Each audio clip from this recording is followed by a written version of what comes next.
Welcome back to the channel everyone. I hope you guys you doing absolutely fine. Guys, पिछले कुछ दिनों से आपने एक चीज नोटिस की होगी, Xiaomi Poco F1 की प्राइस 15,000 रुपए तक आ चुकी है।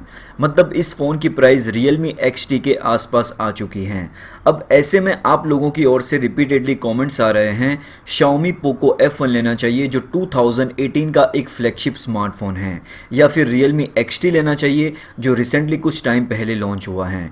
तो इस वीडियो को शुरू से लेके एंड तक देखते रहिए, आपको पता चल जाएगा कौन सा एक फ़ोन आपकी प्रायोरिटी के हिसाब से बेटर है, और वो भी प्रोज और कॉन्स के साथ।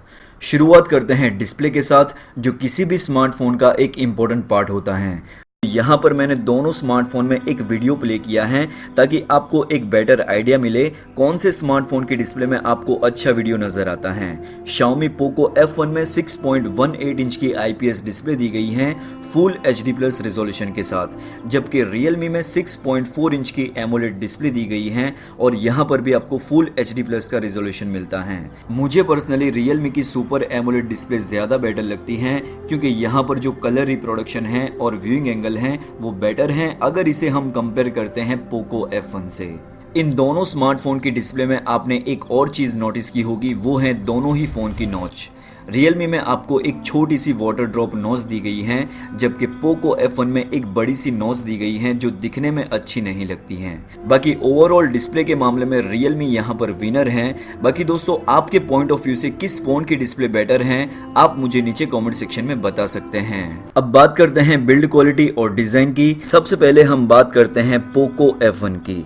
तो ये फ़ोन दिखने में ठीक ठाक हैं, कुछ ज़्यादा इम्प्रेसिव नहीं है। यहाँ पर आपको बैक साइड पे प्लास्टिक की बिल्ड क्वालिटी मिलती है, जिसकी वजह से ये फ़ोन हाथ में ग्रिप करते वक्त प्रीमियम फीलिंग का एहसास नहीं होता है। इस फ़ोन में आपको फिजिकल फिंगरप्रिंट स्कैनर मिलता है जो काफ़ी फास्ट और एक्यूरेट है। कहने का मतलब आपको इस फ़ोन के फिंगरप्रिंट स्कैनर से कोई भी शिकायत नहीं होगी। दूसरा सिक्योरिटी फीचर मिलता है इस फ़ोन में, वो है फेस अनलॉक। ये भी फास्ट और एक्यूरेट हैं, क्योंकि यहाँ पर Xiaomi ने अलग से हार्डवेयर प्रोवाइड किया है इंफ्रारेड सेंसर, जिसकी वजह से इस फ़ोन का फेस अनलॉक काफ़ी अच्छी तरीके से काम करता है। इस फ़ोन की एक और चीज़ मुझे अच्छी लगी, जो कि हैं इस फ़ोन के ड्यूअल स्पीकर, जिसकी आवाज़ लाउड और क्लियर है। तो ओवरऑल कनेक्टिविटी के मामले में ये फ़ोन काफ़ी अच्छा है, लेकिन बिल्ड क्वालिटी के मामले में ये फ़ोन एवरेज हैं। चलिए अब रुख करते हैं Realme की तरफ। तो ये फ़ोन को आप देखते ही इम्प्रेस हो जाओगे, क्योंकि यहाँ पर Realme ने इस फ़ोन को काफ़ी अच्छी तरीके से डिज़ाइन किया है। Rear side as well front side दोनों ही तरफ आपको गोरिल्ला ग्लास फॉयल देखने को मिलेगा, जो काफ़ी अच्छी चीज़ है। एक और चीज़ आपने नोटिस की होगी, इस फ़ोन का जो ग्लास है वो थोड़ा सा कर्व है, जिसकी वजह से ये फ़ोन हाथ में अच्छी तरीके से ग्रिप हो जाता है। यहाँ पर आपको इन डिस्प्ले फिंगरप्रिंट स्कैनर मिलता है जो काफ़ी फास्ट और एक्यूरेट है। फेस अनलॉक का भी फीचर मिलता है। ये डे लाइट में काफ़ी अच्छी तरीके से काम करता है, लेकिन ज़्यादा अंधेरा होता है तो ये ठीक तरीके से काम नहीं करता है। यहाँ पर भी आपको C टाइप पोर्ट और 3.5mm ऑडियो जैक देखने को मिलता है, लेकिन सैडली इस फ़ोन में सिंगल स्पीकर देखने को मिलता है, जबकि Poco F1 में ड्यूअल स्पीकर हैं। इन शॉर्ट जो Poco F1 का आउटपुट साउंड है वो फास्ट है अगर इसे हम कंपेयर करते हैं Realme से। तो बिल्ड क्वालिटी और डिज़ाइन के मामले में Realme आगे हैं, जबकि आउटपुट स्पीकर में Poco F1 आगे हैं ड्यूअल स्पीकर के साथ। लेकिन इसका मतलब ऐसा बिल्कुल भी नहीं है Realme का स्पीकर अच्छा नहीं है, ये भी अच्छी तरीके से काम करता है, लेकिन सिंगल स्पीकर के साथ। तो यहाँ पर मेरी प्रायोरिटी है बेटर बिल्ड क्वालिटी और डिज़ाइन, जो कि Realme में दी गई है। तो आप मेरी तरह अपनी प्रायोरिटी के हिसाब से चूज़ कर सकते हो, आपको किस फ़ोन की डिज़ाइन और बिल्ड क्वालिटी बेटर लगती है। आपकी चॉइस क्या है मुझे नीचे कॉमेंट सेक्शन में बता सकते हैं। तो ये भी पॉइंट जाता है Realme के पास। चलिए अब रुख करते हैं परफॉर्मेंस की तरफ। तो दोनों ही फ़ोन में प्रोसेसर को लेके काफ़ी ज़्यादा अंतर हैं। पोको F1 में 2018 का फ्लैगशिप प्रोसेसर Qualcomm Snapdragon 845 देखने को मिलता है, जहां दूसरी ओर Realme XT में Qualcomm Snapdragon 712 प्रोसेसर देखने को मिलता है। तो यहां पर मैं आपको क्लियरली बता देता हूं, अगर आप एक हार्डकोर गेमर हैं या तो आप हाई परफॉर्मेंस वाली एप्लीकेशन ज़्यादा यूज़ करते हैं, तो आपके लिए Qualcomm Snapdragon 845 एक बेटर प्रोसेसर है, जो आपको पोको F1 में देखने को मिलेगा। लेकिन आप कभी कभी गेम खेलते हो और वो भी मीडियम ग्राफिक पे, जैसे कि PUBG, S9, call of duty, तो आपको कोई भी प्रॉब्लम नहीं आएगी Realme XT में। लेकिन ज़्यादा ग्राफिक पे आप गेम प्ले करना चाहते हो तो डेफिनेटली आपके लिए Poco F1 है।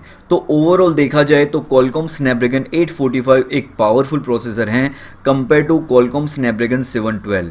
तो परफॉर्मेंस वाला जो पॉइंट है वो Poco F1 के पास जाएगा। एडिशनल फीचर्स की बात करूं तो Realme XT में ड्यूअल सिम के साथ डेडिकेटेड माइक्रो SD कार्ड का स्लॉट मिलता है, जिसकी वजह से आप मेमोरी को एक्सपेंड कर सकते हैं। जबकि Poco F1 में हाइब्रिड सिम स्लॉट देखने को मिलता है, जिसकी वजह से आप एट ए टाइम एक सिम और एक मेमोरी कार्ड को यूज़ कर सकते हैं, या तो फिर ड्यूअल सिम को यूज़ कर सकते हैं, जो इस फ़ोन की सबसे बड़ी कमी है। एंड्रॉयड वर्जन और UI की बात करें तो दोनों ही फ़ोन में Android 9 मिलता है, लेकिन जो फ़र्क है वो है यूज़र इंटरफेस को लेके।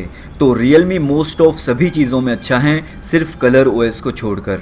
Realme को अपने यूज़र इंटरफेस पे काफ़ी ज़्यादा इम्प्रूवमेंट करने की ज़रूरत है। एटलीस्ट Realme को अपने स्मार्टफोन में ऑक्सीजन OS जैसा कोई यूज़र इंटरफेस देना चाहिए जो स्टॉक एंड्रॉयड से सिमिलर हो।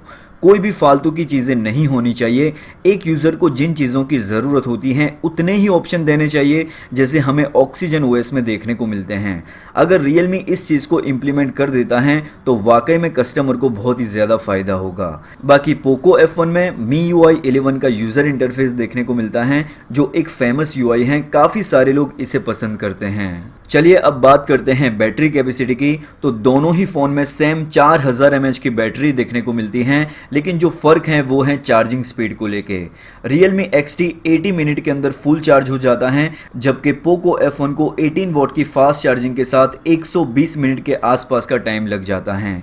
तो यहाँ पर डेफिनेटली चार्जिंग स्पीड को लेकर Realme XT विनर हैं। चलिए दोस्तों अब रुख करते हैं कैमरा सेक्शन की तरफ। तो यहाँ पर Poco F1 में रियर साइड पे ड्यूअल कैमरास का सेटअप मिलता है।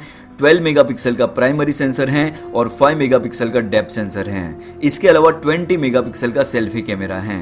Realme में बैक साइड पे क्वाड कैमरास का सेटअप मिलता है। 64 मेगापिक्सल का प्राइमरी सेंसर है, 8 मेगापिक्सल का ultra wide angle lens, 2 megapixel का मैक्रो लेंस और 2 मेगापिक्सल का डेप्थ सेंसर। इसके अलावा जो सेल्फी कैमरा है वो है 16 मेगापिक्सल का। तो यहाँ पर देखा जाए तो क्लियरली Realme विनर हैं, चाहे वो रियर कैमरा हो या फिर सेल्फी कैमरा हो। मैंने दोनों ही फ़ोन के कैमरा से काफ़ी ज़्यादा पिक्चर कैप्चर किए, लेकिन हर मामले में Realme बेटर निकल के आता है। तो अगर आपकी प्रायोरिटी कैमरा की है तो आप डेफिनेटली Realme के साथ जा सकते हैं, आपको कोई भी डिसअपॉइंटमेंट देखने को नहीं मिलेगी। ओवरऑल अगर आपकी प्रायोरिटी सिर्फ और सिर्फ हाई परफॉर्मेंस की है तो डेफिनेटली Poco F1 आपके लिए एक बेटर ऑप्शन है। लेकिन अगर आपको एक बेटर डिस्प्ले चाहिए, बेटर कैमरास चाहिए, SD कार्ड का सपोर्ट चाहिए, इसके अलावा फास्ट चार्जिंग और ग्लास की बिल्ड क्वालिटी चाहिए, तो वो आपको मिलेगी Realme XT में। तो आप प्रायोरिटी के हिसाब से चूज़ कर सकते हो आपको कौन सा फ़ोन लेना चाहिए। बाकी दोस्तों मुझे पर्सनली Realme XT ज़्यादा बेटर लगा कंपेयर टू Poco F1। बाकी दोस्तों आप बताइए नीचे कमेंट सेक्शन में आपके पॉइंट ऑफ व्यू से कौन सा एक स्मार्टफोन बेटर है, Realme XT या फिर Poco F1।